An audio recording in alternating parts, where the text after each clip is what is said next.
I manically cut my hair. Was it because of this movie? Maybe. But you know what? We're gonna lie and say that it works and that I didn't mess it up. Hi, my name is Alyssa Miller and I like to watch movies, and today we are talking about the new A24 movie, Heretic. I know, we're all so excited. We love Hugh Grant. We love him being weird. We love him being kooky. And I also love to see Hugh Grant in another movie. I love this man. Where has he been? Oh, I know. Paddington 2. Watch it. Written and directed by Brian Woods and Scott Beck, the duo who also wrote Quiet Place with John Krasinski, i.e. People's Sexiest Man Alive. Heretic is about a man who traps two Mormons in his basement. Easy plot, no complications. What could go wrong? I will say the trailer to this movie really enticed me. I was very much into it. I was like, a man who built a labyrinth in his basement. I'm hooked. Hook, line, and sinker. I also love Hugh Grant when he's being a complete weirdo, which I will argue with you, he is in most of his movies. I also really like Sophie Thatcher, who's in this movie, and I will die and stand for her for the rest of my life. If she has zero fans, I am dead. Before we get into my spoiler-free review, and then also my spoil-heavy recap of this entire movie, I would be so honored if you could leave a like, comment, subscribe. That really helps me out. It's completely free for you. No consequences, except for the fact that you see this face and my many mistakes for the rest of the internet's existence. And if you're already subscribed, then I think you deserve a blueberry pie. And what does that mean? Let's look at the plot. The film focuses on two Latter-day Saints missionaries. Apparently, we don't call them Mormons anymore. I think there was a big rebranding. If you're a Mormon or if you're very much in that space, let me know when this rebrand happened. I'm very curious. But so we're following Sister Barnes and Sister Paxton as they're on their route to help convert people who are very interested in joining their church. The last stop on their route is Mr. Reeds, who is played by Hugh Grant, and he is very eager to not learn more about the church because this man has an annotated version of the Book of Mormon in his house. He's here to, mansplain his take on religion. Learned by the rain and the scent of a blueberry pie being baked by his off-screen wife, Mr. Reed slowly starts to unveil to the ladies that he knows a lot about the Church of Mormon, and he has a lot of opinions about it, and that they are also trapped in his house. Beck and Woods have created this really complicated story that's much like a maze. It seems almost impossible to escape, and yet there's a surprise around every single corner. Every frame of this movie matters. It establishes the limited resources, the claustrophobic space that these women and the audience have to navigate. Also, you get the constant preaching from a man upstairs who kind of hates you. Mr. Reed, who's playing the godhead of this entire movie, is playing on this idea that religions all stem from the one true religion. And for about almost 2 hours, the women in the audience have to endure his college-like lecture about how every religion stems from the truth, But what is the truth? Oh, don't even get me started on it. Do not get me started on it. Mr. Reed is intended and designed to offend people who are, predominantly religious, or who have been stuck in a room with a man who wants to tell them about their latest subreddit obsession. In his speeches, Mr. Reed is pointing out some pretty standard facts that anybody who knows about Mormonism or the Church of Latter-day Saints already knows. I grew up with a lot of Mormons in my hometown back in Missouri. I knew a lot of them when I went to school with a bunch, and I was also in show choir with a lot of them, which, by the way, Mormons are really good singers and dancers. They're showmen. They're fantastic. But you also can have conversations with them about the contradictions within their church, and they're just yeah, we're very much aware of this. And yet they're continuing to choose to support and uphold their religious beliefs. Because guess what, you guys? That's religion. And yet Mr. Reed doesn't have this nuanced idea about it. He sees religion as a spectrum of belief and disbelief. It's either or, not both. And if you say that you belong on the spectrum of belief, Mr. Reed will call you a fucking idiot. The story itself tends to fall apart the moment you start pulling at the thread. I think that partly falls on the fact that Sister Paxton is the most undercooked character of this entire movie, which is really hard when there's 4 characters. And the issue with this undercooked character is that she becomes vital to the story, and unfortunately, at some point, the writers said, oh no, we don't know how to get ourselves out of this situation. Let's just flip a coin, see what we can do, and hope for the best. And the issue when you have an undercooked character who becomes a vital part of the story is that the writers had found themselves in a very precarious situation, that they've written themselves into a corner that they don't know how to get out of. And they haven't suspended disbelief enough for us to believe in what happens. And so we're kind of just what is the explanation? What is the motivation behind this weird character switch? Part of the problem falls falls solely on the writers for writing an undercooked character. And another problem falls onto the actress herself, Chloe East. She has to do a lot of heavy lifting that I feel that she can't do. Not to say she's a bad actor. I think she was fantastic through most of the story. I think it was just in this character pivoting moment, it kind of falls apart. I don't believe her. I can't be on board with what I'm being sold, you know? I feel like I'm coming off strong about the things I don't like about this movie, but there are things that I really do love about this movie. The first 2 acts are phenomenal. They're a really great thriller. I truly feel like I am trapped in a room with Hugh Grant obsessing about something to me, and I'm just like, yes. And I love me a narrow-minded Hugh Grant character. Like, what more could a girl want? There is a point where Hugh Grant's character is literally just talking about the many renditions of Monopoly, and I felt like I was actually learning something. And then I just sat there and I was like, I think I just like to hear Hugh Grant be excited and talking about something that like excites him. I think I just like to hear Hugh Grant talk. I'll take it. I need a podcast of him that I can fall asleep to, of him just reading.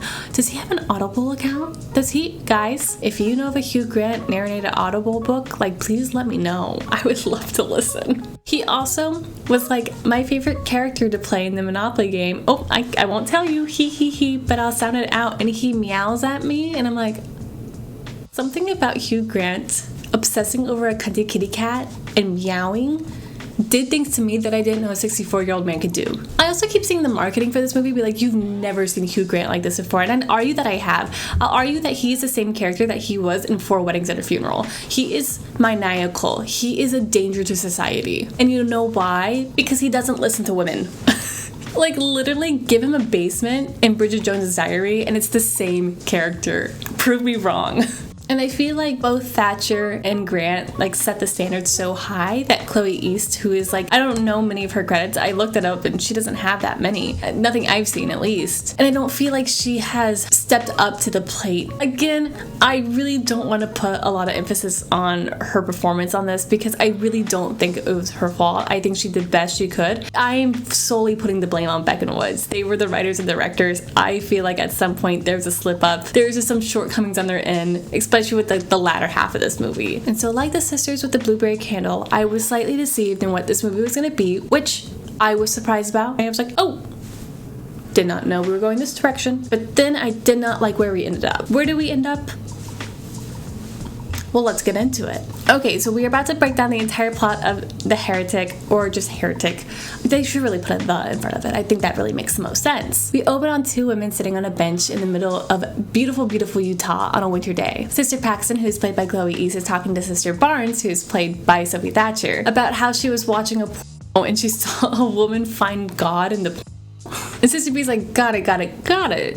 So you watch porn, even though it's banned and illegal in the state of Utah, which, guys, don't even get me started on that ban. I don't even want to talk about it. I think it's so stupid that states ban porn. Like, what's the point? This is Paxton's like, no. It was just on. And I happened to see it, and isn't that so wild?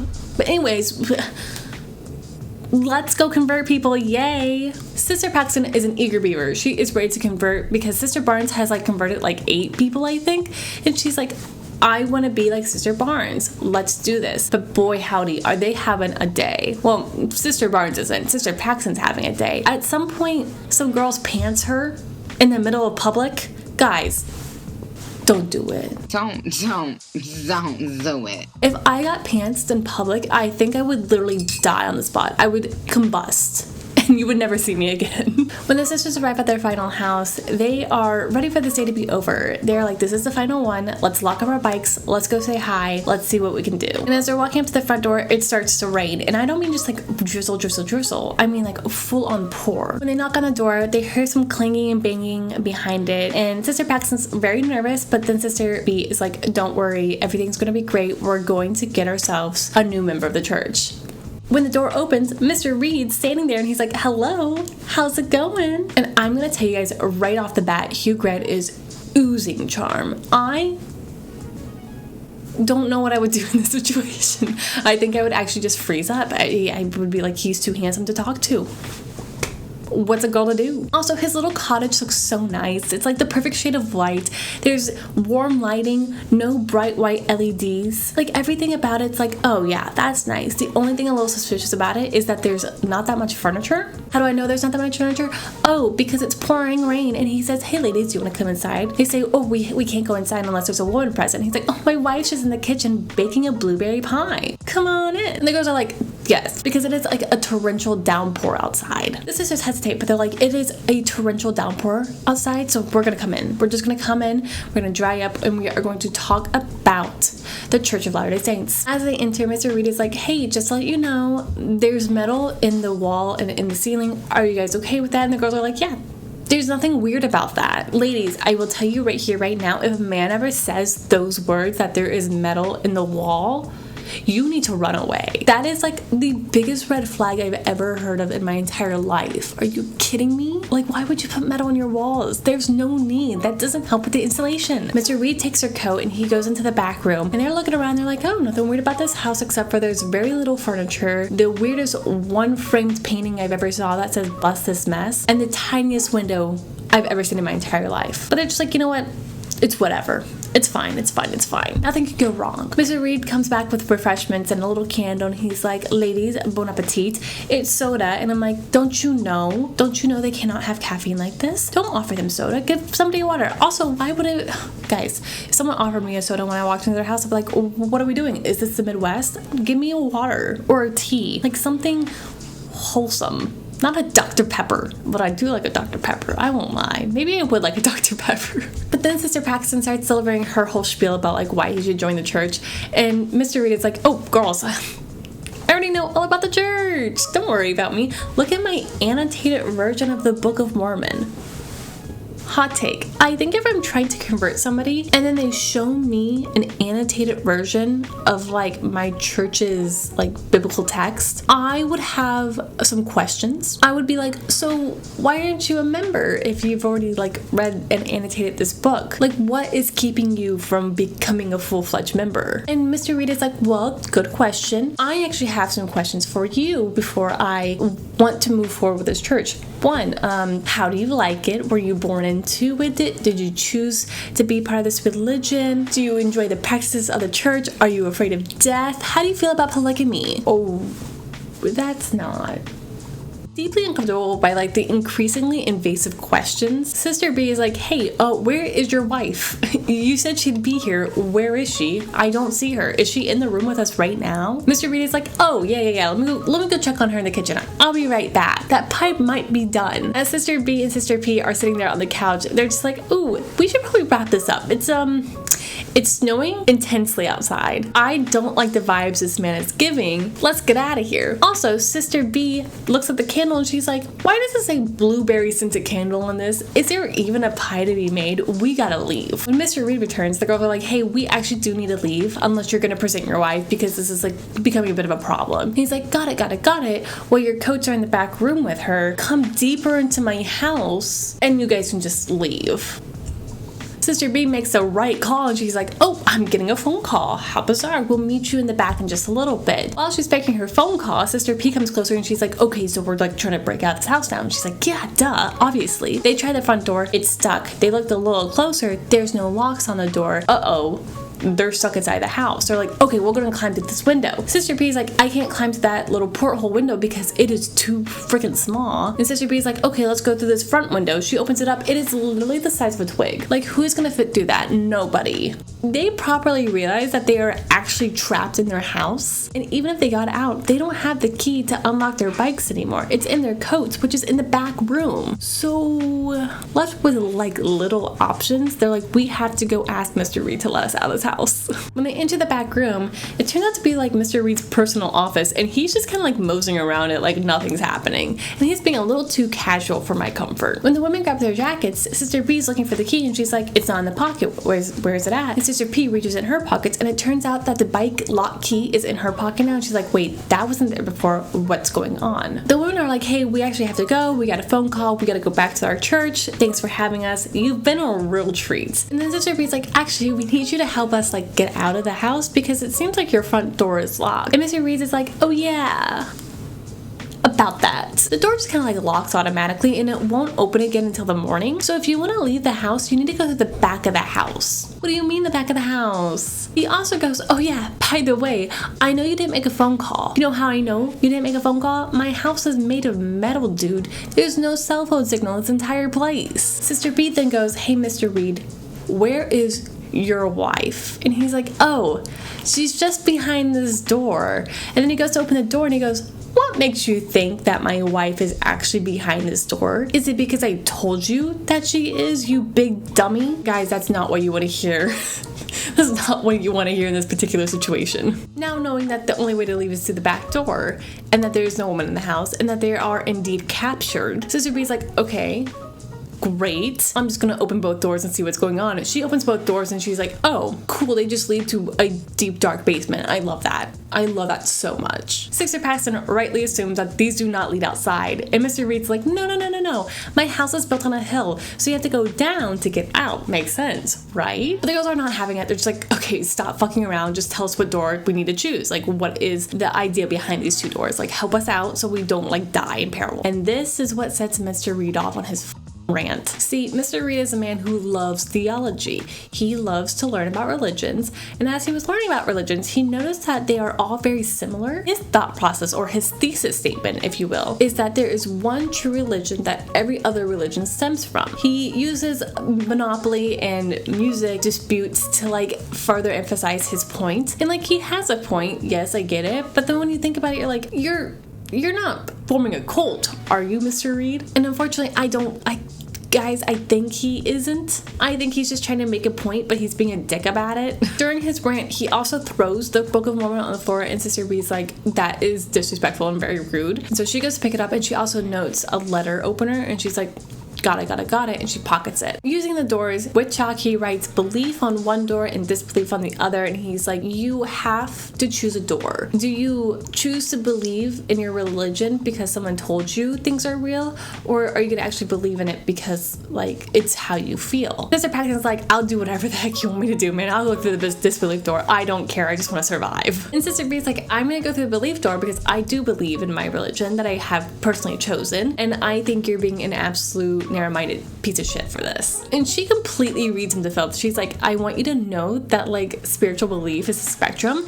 and sure, there are things that I don't agree with or believe in within my religion, but like it's my choice to be here. I am choosing to support and uphold the beliefs of this organized religion. Like, get off my back, man. She's like, I don't have time for this. I died because of Taco Bell. Let me just live.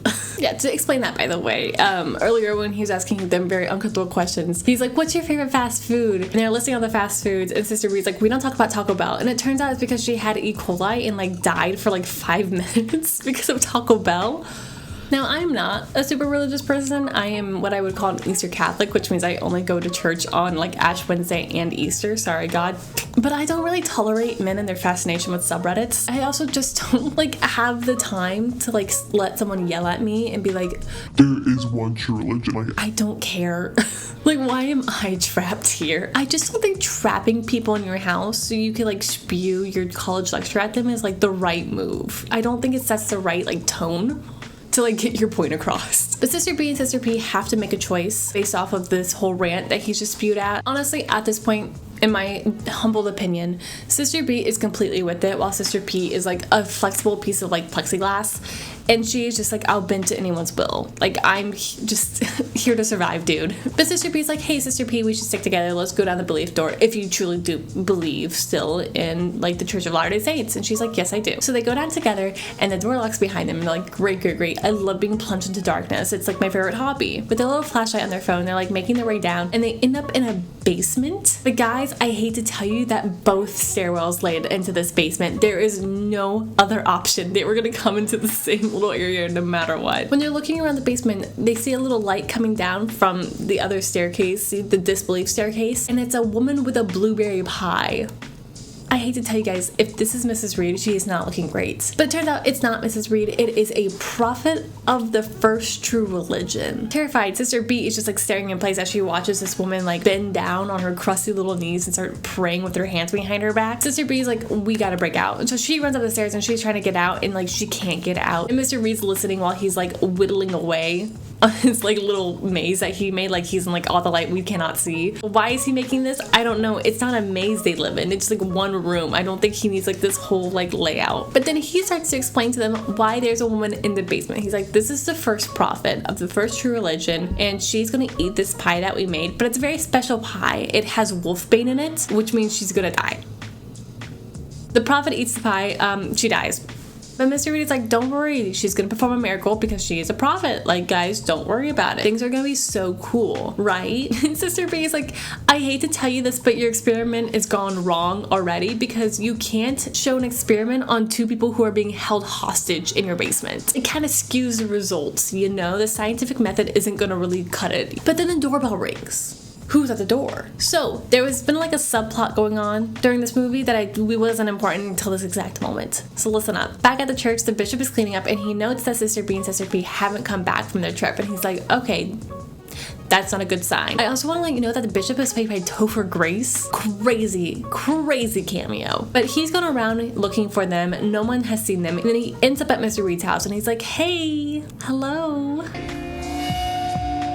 How y'all doing? Where are these young women at? Reed quickly exits his like little side room that he's in, which means he has to go through the disbelief staircase and then up and out into that office. So the girls are like, wait, what? They chase up after him and they're looking through the little door and they start screaming, hoping that the bishop can hear them. He can't because Mr. Reed closes the door and also like, I guess the metal in the house, I don't know. It seems like a very small house. I don't know how you can't hear the scream. But Mr. Reed opens the door because there's a little mechanism in the light switch box. Like, you know, when you have like the light switch, you could take off the plastic bit. He takes off the plastic bit and he has like a whole mechanism to open the door. He opens the door. Topher Grace is like, hey, have you seen my sisters? Because like they never came back. This was the last house on their route. Mr. Reed's like, oh, don't know. And you're just like, okay, surely the bishop will see the bikes on the front gate. I guess he didn't see them? Question mark. Anyways, the two say goodbye. Reed closes the door. He's going back to go check on the girls and then the doorbell rings again. Oh my god, the girls are saved. Mr. Reed does the whole thing again. He opens the door and Topher Grace is like, I would be remiss if I didn't give you a pamphlet of like why you should join the church. Apparently, the bikes are no longer on the gate, so there's no reason for Topher Grace to be like, I think they're here at this house and I think you are pulling my leg. Like, the women are like, oh, we're toast, dude. So they go back down into the basement and they're chit-chatting about like their next plan of attack. And Sister P's like, hey, I think the body of the prophet moved. I think she's alive. Sister P's like, no, there's no way. Come on, like, let's like regroup. She goes, I'm gonna give you my letterbox opener. I'm gonna give you the magic word, which is magic underwear. And you're gonna stab Mr. Reed in the neck. Got it. He already suspects me. It can't be me. It has to be you. As they're planning their escape, Sister P notices that the prophet is no longer at that table. And she's like, oh, she's right behind me, isn't she? And oh my god, the prophet is actually right behind her. She screams and then the prophet throws up all the blueberry and you're like, guys, not on a nice stone, please, anywhere else. Then the prophet leans in and she's like, let me tell you what I saw on the other side. I saw white clouds, a feeling of disassociation, and also it's not real. And then Mr. Reed comes downstairs with a little notepad and he's like, thank you, prophet. You did a very good job. Time to go get some rest, please. And he goes and puts her in like in the spare bedroom or whatever that's upstairs that he's been hanging out in this whole time, whittling away. He's like, okay, ladies, no, what did she say that she saw? Tell me now. Tell me the miracle that you witnessed. Sister P is like, okay, let me recite everything except for like the last thing she said, which was it's not real. And he's like, got it. Good job. And Sister P's like, yo, this was a magic trick. I think you're really pulling one on us. I don't think any of this is real. I think you're a big fat phony. And he's like, what do you mean? What do you mean a phony? What do you mean magic? There's nothing magical in here. And Sister P's like, actually there is magic underwear. And Sister P goes to stab him in the neck and Mr. Reed goes, got it. Box cutter, slice. Miss B gets her neck sliced and she's like, got it. I'm just gonna bleed out on the floor. amazing. Sister Barnes is down for the count. She is on the ground bleeding out. And Mr. Reed's like, hey, Sister P, don't freak out like you are right now. She's gonna come back. He's like, if you are really a believer in the true religion, then she's gonna come back to life and things are gonna be so fine. Like, everything's gonna be great. You just witnessed a miracle yourself. It's gonna be so cool. Literally, he's like, we live in the Matrix and you have to die to see the reality of the world. Spoiler, Sister B does not come back to life. When Mr. Reed's like, oh, why didn't she come back? Let me slice open her arm right here and take out what looks to be a contraceptive, but it's metal. So I'm like, who makes a metal contraceptive? And he's like, that's right. Because of this little thing, she can't come back because she's not real. I hate to say it, but I think we know who he voted for. It's like some real heavy spiritual lore kind of stuff that like I can't get behind. And neither can Sister P. She's like, I think you're lying to me. I think that's birth control. But Sister P has a moment of like revelation and she's like, I'm gonna tell you what I think actually happened. I think what happened was that when the doorbell rang and we went upstairs, the prophet who ate the pie and died actually did die, and somebody else snuck into the room, picked up the body, disposed of it, and then laid down and then pretended to come back to life and was like, ooh, see the miracle. She also thinks that Mr. Reed is like spewing bullshit because the woman said it's not real, and also Sister B has been like using full brain cells and like it's been throwing him off his game, and he's like, oh well, I have to get rid of like the factor that's throwing everything off. And I'm gonna have to tell you guys, I thought Sister P lost her marbles at this point. I was like, I don't know how you got to this conclusion. I think you're insane. Like, what a thought process for Sister P to have. Like, again, she has been crying and shitting her pants this entire movie, and at this point she's like, you know what? I think you're pulling a fast one on us. And Mr. Reed, the gaslighter he is, he's like, if that is the truth, there has to be another door. And so he starts knocking on the walls, going, not a door here, not a door there. And Sister P's like, well, the door never had to be on the wall. So she like moves the table out of the way, and so she starts clawing at the dirt beneath them, and she finds a door in the floor and opens it, and it goes further down into the earth. Now, again, I have a lot more questions to ask. And I wrote them down because, guys, I have like a lot of questions to ask. When the sisters were screaming their heads off at the top of the stairwell, how did the woman who came in to replace the dead body enter without being detected? Because from what I know, the main entrance for the women to enter and exit would have to be the door behind the women that's in the same hallway. There's not another door in the other hall from what I was shown. So they had to come all through the same hallway. How did she do it without being detected? I don't get it. My second question, how did she have time, the woman who replaced the dead body, how did she have time to move the table, open the trapdoor, throw said body into the hole, and then like sit back at the table and get everything fixed and perfect before the woman came back down? Also, my last question, how were there no marks left, and how was dirt still covering the door if it was open and everything in that short amount of time that the woman had to like do this entire plan? There was no marks on the floor, no signs to give away that there might be something in the ground. I just have some like logistic questions. I just don't feel like it's making a lot of sense. I feel like the filmmakers were doing such distinct job of showing us like moments that mattered in the movie that at some point it got lazy and it was just like, oh.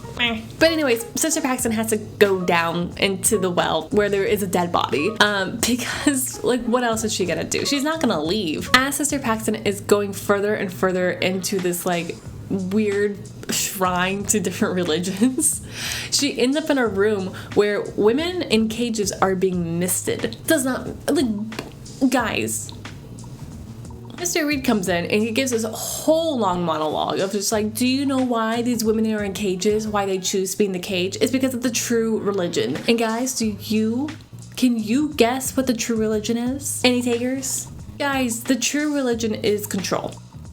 I literally, like, I this point, couldn't do it anymore. So basically, he's like, control is what gets people to get on board with religion. It's not belief in anything. It is the control from like the Godhead of like inducing fear and inducing thought that makes you go, this is what you have to do. But you know what? We're almost at the end, so please stick with me. We're almost there. Trust me, I'm over the baloney of this movie. So Reed gets up close and personal to Sister Paxton and he's like, don't you want to be controlled like these women in these cages? And she's like, no, I really like wearing my magic underwear. And he's like, your magic what? And she stabs him with the letter opener. And he's like, die. And she makes a run for it. She gets out of the cage room and she's in the office where he was whittling away this whole time. And then she enters the hall of disbelief and she's like, oh, I don't know how to escape. And then she's like, I guess I'll give up. And so she turns around and Mr. Reed is there and he stabs her with the box cutter. And she's like, oh, didn't see that one coming. I shouldn't have stayed in the same place for 5 minutes wondering what to do next. So now that everyone is bleeding out in the basement, Sister P's like, I still have faith in a higher power. She begins to pray. And Mr. Reed is like, I'm literally so over it. I think I'm going to end it all right here, right now. He goes to like stab her in the throat to end her life when all of a sudden he gets bashed in the head with a stick that has nails attached to it. Because guess what? Sister B is still kicking. She's got one last little bit of fight in her. And she murders the heck out of Mr. Reed. God bless. Someone had to do it. You would think the knife in the neck would have done it, like right in the jugular. Nah. It was the good old-fashioned stick with nails in it. But Sister B lives. And then she falls into Sister P's lap and dies. R.I.P. She will be missed. So Paxton figures out how to get out of the house because she goes back into the room and she's like fiddling with all the light we cannot see maze, and she finds like something. We never see what she finds, but she finds a way out through a vent of the house. She lands outside. It's now morning and she's like, I did it. I made it out. And as she's crawling through the woods, a butterfly lands on her hand and she's like, heck yeah. Because earlier when they were talking about death, and you know how Sister B was like, I died at Taco Bell. Sister Paxton was like, when I die, I want to be reincarnated to a butterfly and land on the hand of the loved one so they know that I'm there. So basically she's seeing that butterfly and she's like, yeah. Then she blinks and the butterfly is gone. Roll the credits, the Heretic. So yeah, you can kind of see where my frustration started. It really starts when Sister Paxton is like, I think you're lying to me, Mr. Reed. I think all of this is baloney. Also, can somebody explain to me why Reed has the women in his basement? Like, I didn't explain it to you because the movie never explained it to me. I get he's like, control, I'm controlling them, but is it a cult? And if it's a cult, what's the purpose? Like, what is that his actual intent? How many other people has he tricked into his basement under the false sense of like the ultimate religion? Like, it doesn't make sense. Also, in this town, does nobody notice the missing women? Because there was like 8 missing women in his house. And I'm just like, does this town not care about women? I don't know. There's a lot of unanswered questions. Again, after the whole Sister Paxton like revelation moment, the plot is lost. The plot is absolutely lost. Nothing makes a lick of sense. Everyone gets lazy with everything. Even like the filmmaking gets lazy. The first 2 acts of this movie are fantastic. It is sharp. But then it just like gets a little muddied and messy, and I don't have that kind of time for it. That is why this movie is getting a C+ for me. It's a very generous C+ because, like I said, Hugh Grant meowed like a kitty cat in this. Can't be mad about it. The acting was pretty good for the most part, and everything leading up to the revelation was amazing. I was locked in for the long haul, and then I wanted to get off the ride as soon as possible when things started going south. If you want to see more of Hugh Grant, I would tell you to watch The Lair of the White Worm. It's kind of a similar vein. It's very fun, very kooky, very zany. It's a Bram Stoker story adapted by Ken Russell. If you've never seen a Ken Russell movie, do yourself a favor. But if you have seen this movie, let me know what you think about it in the comments below. If you made it all the way to this end, please leave a like and subscribe. Again, it makes me happy. I hope it makes you happy. And I can't wait to talk about the next movie that's coming out, which is Wicked, and then maybe Gladiator 2 if I have the time and the capacity. But that's all I have for you today, folks. Thank you again so much for spending the time with me, and I will see you in the next one. Bye!